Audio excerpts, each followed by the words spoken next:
I'm Dr. Jonathan Rosenberg from Memorial Sloan Kettering Cancer Center in New York. I'm presenting the results of enfortumab vedotin and pembrolizumab in cisplatin-ineligible metastatic urothelial cancer at ESMO 2022. This was a first-line randomized trial in cisplatin-ineligible patients. These patients were randomized 1-to-1 to either enfortumab or the combination of enfortumab and pembrolizumab. They were stratified by the presence of liver metastases and performance status. It was designed as a non-comparative phase 2. Of course, the temptation is to compare the two arms, and of course, there is some comparison that I think is necessary. The response rate is the primary endpoint of the trial, and the sample size was dictated based on the 95% confidence interval around the precision of the estimate of the objective overall response rate.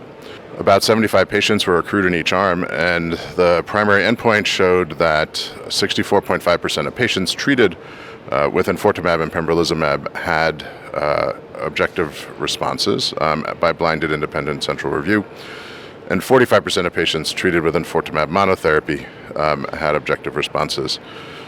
10% of combination therapy patients had complete responses, and 4% of enfortumab monotherapy patients had complete responses. The median progression-free survival and duration of response have not yet been reached for enfortumab and pembrolizumab. The median overall survival has a point estimate of 22 months with enfortumab and pembrolizumab, although the data remain immature because the median follow-up is only 14.8 months.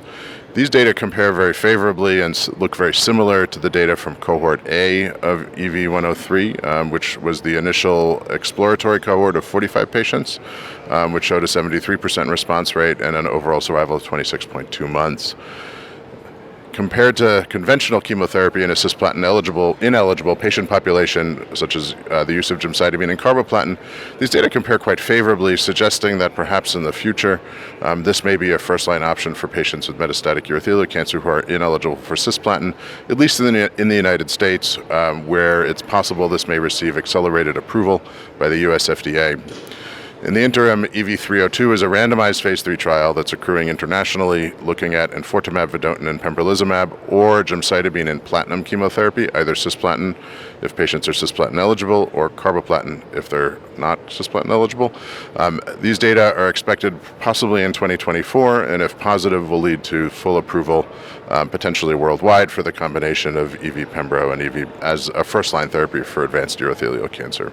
There's also other studies going on looking at the combination in the perioperative setting.